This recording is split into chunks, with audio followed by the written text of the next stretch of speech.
Hello बच्चों। सुबह के 6 बजे हैं। दिसंबर का महीना है। काफ़ी ठंड है। कैप निकल आई आज ये। चलो, कैप से क्या फ़र्क पड़ता है, फिजिक्स समझ में आनी चाहिए और वो ज़रूर आएगी। एक न्यूमेरिकल और करते हैं कूलम्स लॉ पे।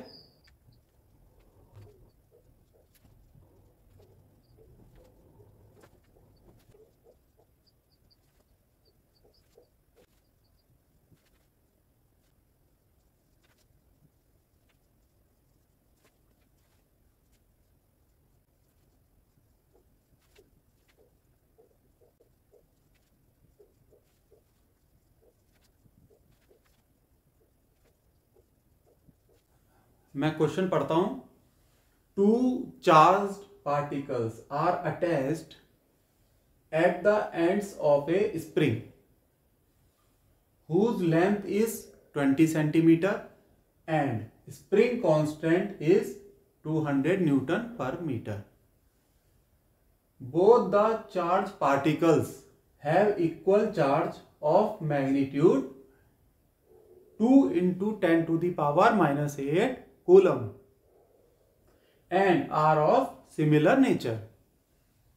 Find the extension in length of the spring due to electrostatic force between the charged particles. बच्चों, आपको ये नजर नहीं आ रहा होगा यहां क्या लिखा हुआ है। ये लिखा है एट द एंड्स। तो इस क्वेश्चन में एक डायग्राम बनेगा, तभी यह क्वेश्चन बेहतर समझ में आएगा। एक स्प्रिंग है,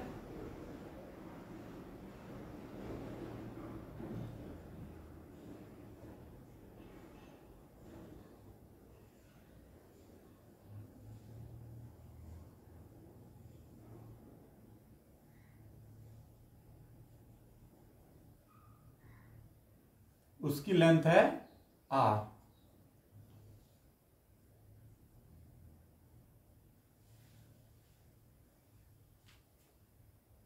हमें आर की वैल्यू दी है,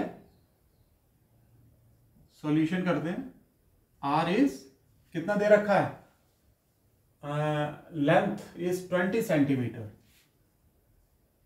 और इसे हम मीटर में कन्वर्ट कर लेते हैं। 0.2 metre. Length of the spring is converted to metre. इस स्प्रिंग के दोनों एंड्स पे चार्ज है।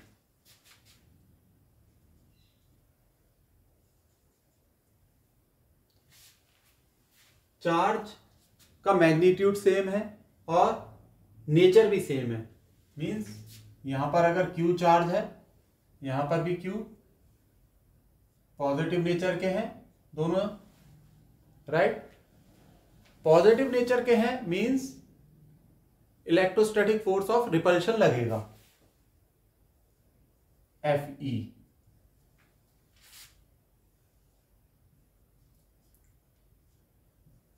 इस इलेक्ट्रोस्टैटिक फोर्स ऑफ रिपल्शन की वजह से ये जो रिपल्सिव फोर्स लग रहा है, स्प्रिंग में खिंचाव उत्पन्न होगा, यानी स्प्रिंग में एक्सटेंशन होगा। और क्वेश्चन में यही पूछा गया है कि स्प्रिंग में कितना एक्सटेंशन होगा। एक्सटेंशन की वैल्यू निकालनी है। 12th के एग्जाम में भी आ जाता है, नीट के एग्जाम में भी एक ऑब्जेक्टिव के तौर पे आता है, और जेई मेंस में भी इस तरीके के क्वेश्चन आ जाते हैं, मल्टीपल कंसेप्ट के क्वेश्चन से। तो मैं हट जाता हूं स्क्रीन के आगे से। एक बार क्वेश्चन को देख लो और खुद सॉल्व करो, और फिर मेरे सॉल्यूशन को देखना। यही प्रोसेस अडॉप्ट करो न्यूमेरिकल को सॉल्व करने का। चलिए अब सॉल्व करते हैं। तो ये जो चार्ज है इसकी वैल्यू दे रखी है 2 into 10 raised to the power -8 coulomb. सही है। आर की वैल्यू भी दे रखी है। अब इलेक्ट्रोस्टैटिक फोर्स ऑफ रिपल्शन निकालते हैं, Fe। Fe is electrostatic force of repulsion. इसकी वैल्यू हम निकालेंगे। 1/4 pi epsilon naught Q1 Q2 by R square. Q1 Q2 by R square. Q1 और Q2 इक्वल है, तो इसको हम लिख सकते हैं 1/4 pi epsilon naught Q square by R square. Q की वैल्यू भी पता है, आर की वैल्यू भी पता है। देखिए Fe 1/4 pi epsilon naught Q square by R square, तो वैल्यू रख देते हैं 9 इंटू 10⁹9। ये तो इसकी हो गई 1/4 पाई एप्सिलॉन नॉट।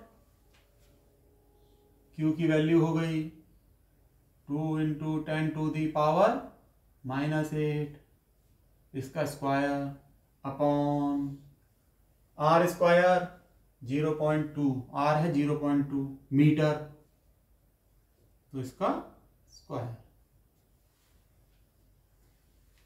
अब इसको हम सॉल्व कर लेंगे, हमारे पास आएगा इलेक्ट्रोस्टैटिक फोर्स ऑफ रिपल्शन, जिसकी वजह से एक्सटेंशन हो रहा है स्प्रिंग में।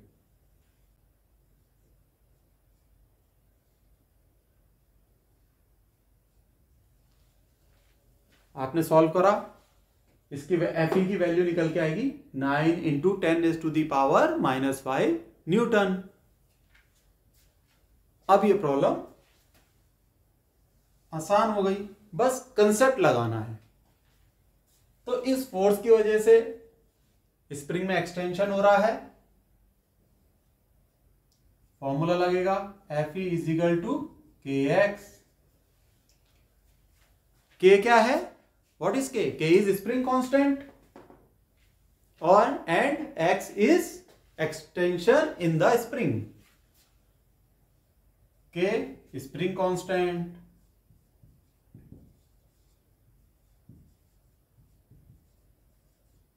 इसकी वैल्यू दी है 200। देखिए आप 200 न्यूटन पर मीटर।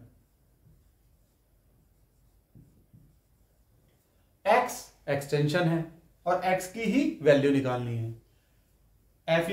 Fe की वैल्यू रख देंगे 9 इंटू 10⁻⁻5, ये न्यूटन में है, और k कितना होगा 200 मल्टीप्लाइड बाय x। 200 है न्यूटन पर मीटर, तो x किस यूनिट में आएगा? x आएगा मीटर में। x इक्वल टू, बताओ कितना आएगा, करो कैलकुलेट, सिंपल सी कैलकुलेशन है।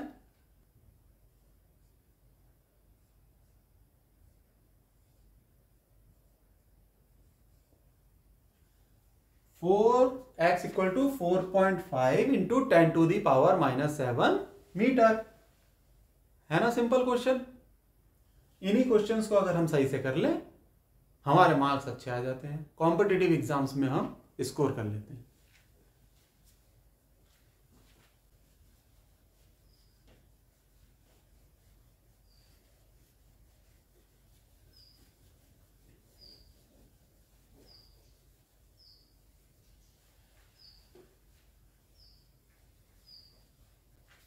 एक क्वेश्चन और करते हैं।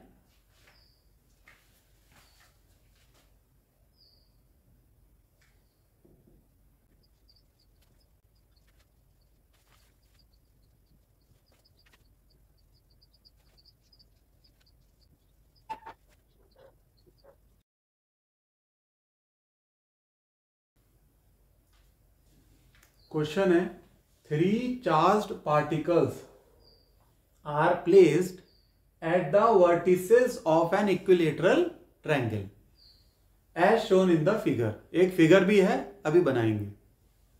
The length of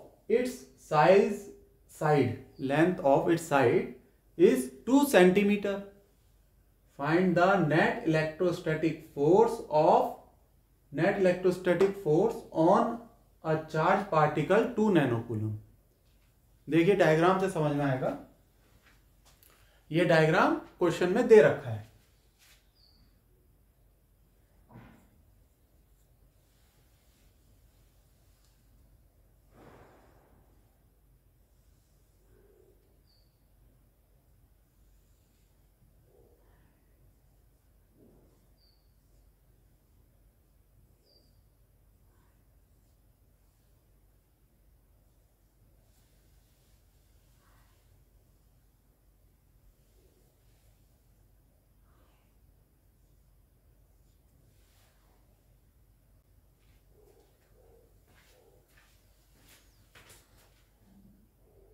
centimetre.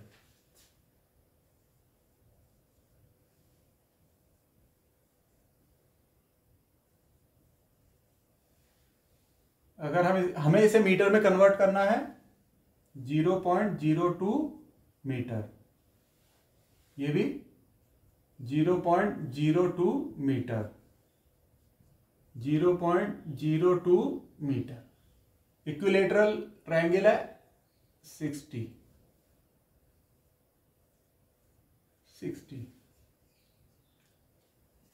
Equilateral triangle है ये। 2 नैनो कूलम चार्ज यहां पर रखा गया है टॉप वर्टिसेस पे।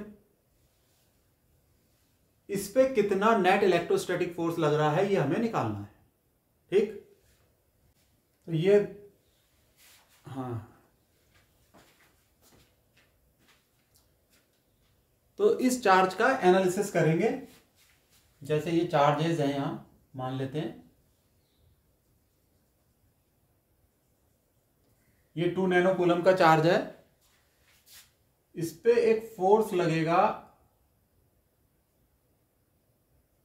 F1।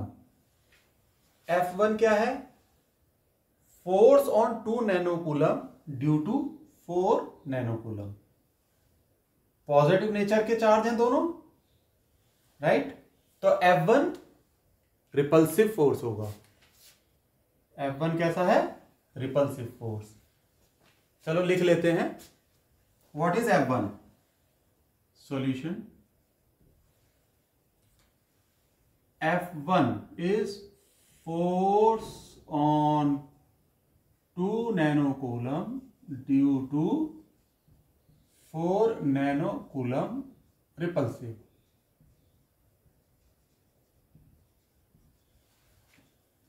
अब 2 नैनो कूलम पे एक चार्ज लगेगा -4 नैनो कूलम की वजह से। ये पॉजिटिव है, ये निगेटिव है। फोर्स कैसा होगा? अट्रैक्टिव फोर्स होगा, राइट? तो ये, इसको भी हम रेड से शो करते हैं ऐसे, F2। F2 क्या हुआ? Force on 2 nano coulomb due to -4 nano coulomb. ये भी लिख लेते हैं।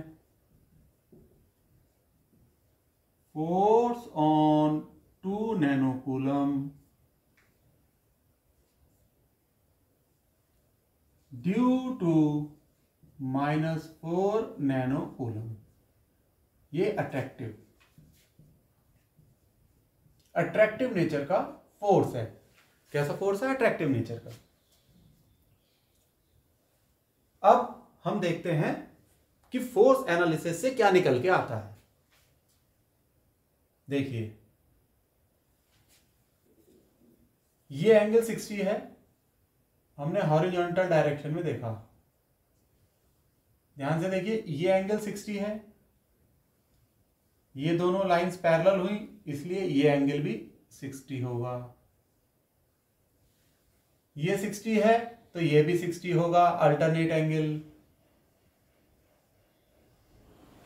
आइए बात समझ में, ये दोनों एंगल 60 होंगे। ये 60 तो ये वाला 60, ये एंगल 60 है, ये भी 60 होगा, अल्टरनेट एंगल। ज्योमेट्री में हम पढ़ते हैं, इसका हॉरिजॉन्टल कंपोनेंट F1 का, तो ये हो गया F1 cos 60 डिग्री, F1 का हॉरिजॉन्टल कंपोनेंट। F2 का हो जाएगा F2 cos, यहां आपको दिख नहीं रहा होगा, स्क्रीन से बाहर निकल गए हम।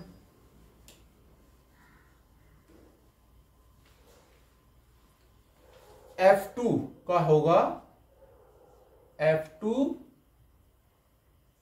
cos 60। रुकिए मैं देखूं आपको दिख रहा है या नहीं।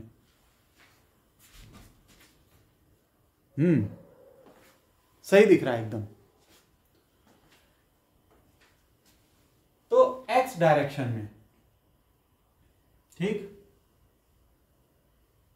इन x डायरेक्शन, इन x डायरेक्शन, या हम हॉरिजॉन्टल डायरेक्शन भी बोलते हैं।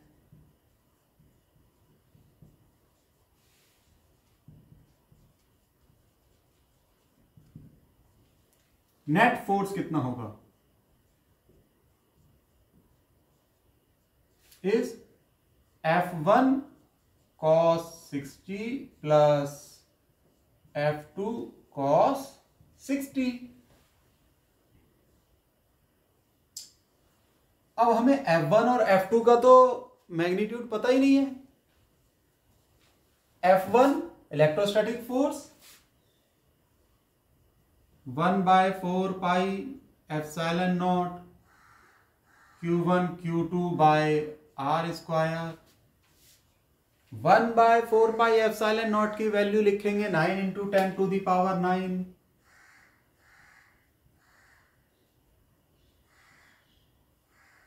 Q1 4 nano coulomb means 4 into 10 to the power -9। Nano coulomb को अगर कूलम में कन्वर्ट करेंगे तो 10 टू दी पावर -9 से मल्टीप्लाई करते हैं। इसी तरीके से 2 nano coulomb 2 into 10 to the power -9 upon R square. R 0.02 का स्क्वायर। ये F1 की वैल्यू होगी। थोड़ी सी जगह छोड़ते हैं और F2 की वैल्यू निकालते हैं। इसी फॉर्मूले से निकलेगी 1/4 पाई एप्सिलॉन नॉट Q1 हम इसको मान के चल रहे हैं 2 नैनो कूलम को multiplied by Q3 by R square. This is equal to 9 into 10 to the power 9 multiplied by -4, लेकिन सिर्फ मैग्नीट्यूड लेते हैं 4 into 10 to the power -9 multiplied by 2 into 10 to the power -9। इन दोनों के बीच का हम निकाल रहे हैं फोर्स डिवाइडेड बाय किन दोनों के बीच का 2 नैनो कूलम और -4 नैनो कूलम। 2 नैनो कूलम और -4 नैनो कूलम डिवाइडेड बाय 0.02 का स्क्वायर। हो गया सही। अब आप देख रहे हो दोनों का मैग्नीट्यूड सेम आएगा, बिल्कुल सेम। अंतर क्या है डायरेक्शन में। एक रिपल्सिव फोर्स है और एक दूसरा अट्रैक्टिव फोर्स है। चलो इनका मैग्नीट्यूड लिख लेते हैं। F1 is equal to F2। कितना आया मैग्नीट्यूड, चलो कैलकुलेट करो।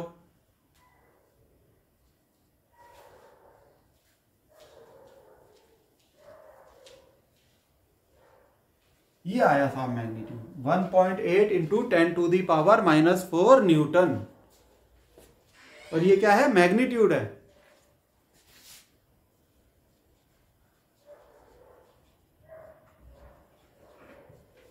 राइट चलो बहुत बढ़िया। अब हमें F1 और F2 की वैल्यू इस इक्वेशन में रखनी है। हम इसे इक्वेशन नंबर 1 दे देते हैं। इक्वेशन नंबर 1 में रखनी है। और इक्वेशन नंबर 1 में रखेंगे तो क्या निकल के आएगा, net force in horizontal direction, जो कि 2 नैनो कूलम चार्ज पे लग रहा है। तो यहां पर लिख लेते हैं, जगह कम बची है। In equation 1 F1 F2 same है, तो ये आपका net force in horizontal direction, horizontal direction is equal to F1 and F2 are equal in magnitude, so it is twice F1 cos 60 degree, which is twice into 1.8 into 10 to the power -4। F1 की value रखी into 6 cos 60 degree. रुको एक minute, गलत हो गया। Into cos 60।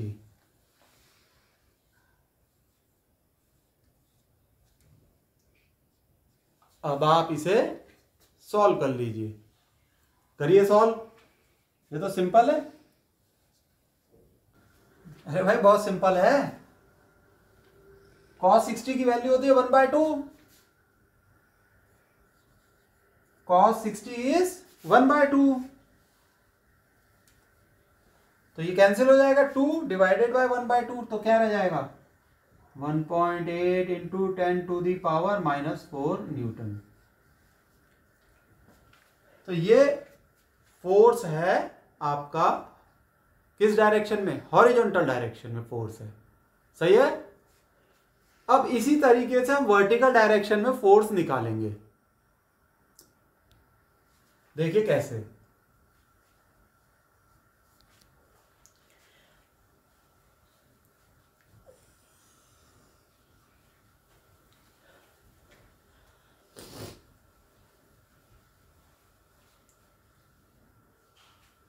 अब लिखते हैं, अब रेड से लिखते हैं जिससे आपको सही से समझ में आ जाए।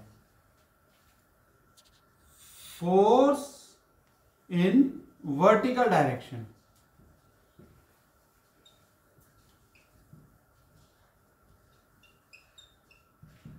वर्टिकल डायरेक्शन में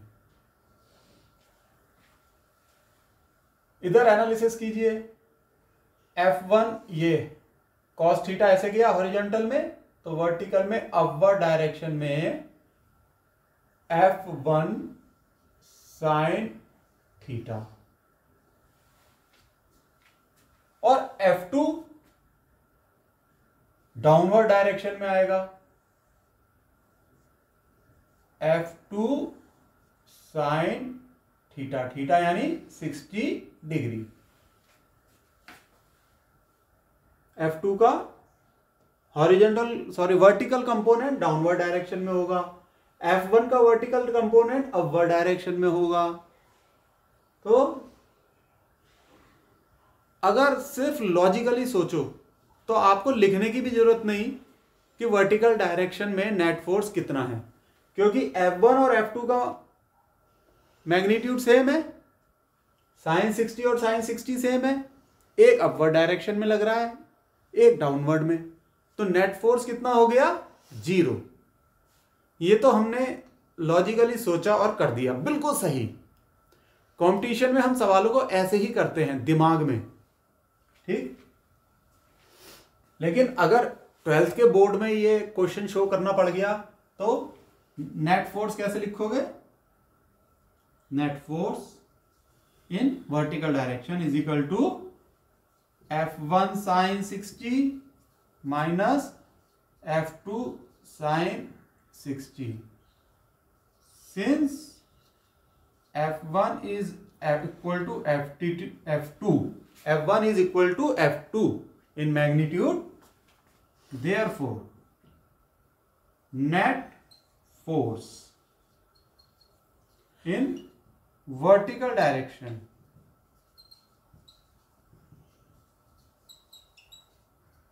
is 0. Net force in vertical direction is 0. तो कितना फोर्स लगा, टोटल फोर्स कितना लगा चार्ज 2 नैनो कूलम पे, टोटल फोर्स लगा 1.8 इंटू 10⁻⁻⁴ न्यूटन, लेकिन सिर्फ हॉरिजॉन्टल डायरेक्शन में। तो आंसर लिख लो। अब हमारा आंसर क्या होगा,